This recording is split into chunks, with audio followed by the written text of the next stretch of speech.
Wanita dengan cepat mengeluarkan label dari mulutnya saat tidak ada yang memperhatikan. Dia segera mengganti label di tasnya. Kemudian dia menyembunyikan label aslinya di kakinya. Akhirnya, dia membawa tas itu untuk membayar. Namun, karyawan toko melihat dia mengeluarkan $200 dan berkata itu tidak cukup. Namun, wanita itu menyatakan bahwa dia membayar sesuai dengan harga yang tertera di label. Karyawan toko bersikeras bahwa tas itu bernilai $2.000. Keduanya kemudian bertengkar dan suara gaduh mereka menarik perhatian manajer. Begitu melihat manajer, wanita itu mengatakan bahwa karyawan toko menagih harga sembarangan. Aku ingin melaporkanmu. Manajer melihat harga di label ternyata $200. Maka dia meminta karyawan untuk menjual tas itu kepada wanita sesuai dengan harga tertera. Karyawan toko ingin menjelaskan, tetapi manajer sama sekali tidak memberinya kesempatan. Akhirnya, wanita itu membeli tas itu seharga $200. Setelah wanita itu pergi, manajer menyatakan bahwa kerugian akibat kelalaianmu harus kamu tanggung. Dan karyawan toko, untuk menjaga pekerjaannya, terpaksa memberikan uang simpanannya kepada manajer. Pria tampan penolong karyawan toko yang berada di samping melihat karyawan toko dengan wajah penuh kesedihan. Maka dia mendekati karyawan dan berkata, saya punya cara untuk membantumu mendapatkan uangmu kembali. Dengan cepat, dia menyamar di jalan yang pasti dilewati wanita itu.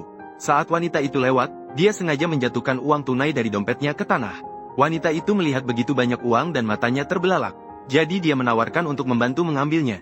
Saat pria tampan tidak memperhatikan, dia diam-diam menyembunyikan sejumlah uang tunai besar di dalam pakaiannya. Untuk berterima kasih kepada wanita yang membantunya, pria tampan mengajak dia untuk makan. Wanita yang mengira telah bertemu dengan orang kaya langsung setuju tanpa ragu. Namun saat mereka lewat, mereka melihat seorang pengemis yang sakit. Xiao Shuai berpura-pura memberinya uang. Namun dia menyadari bahwa dia tidak memiliki uang. Dan uang di dalam tas adalah milik perusahaan, tidak bisa sembarangan digunakan.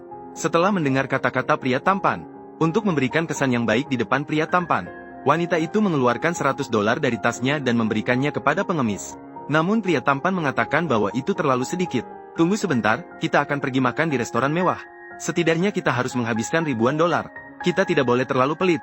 Mendengar ini, wanita itu sepenuhnya menganggap pria tampan adalah orang kaya baru.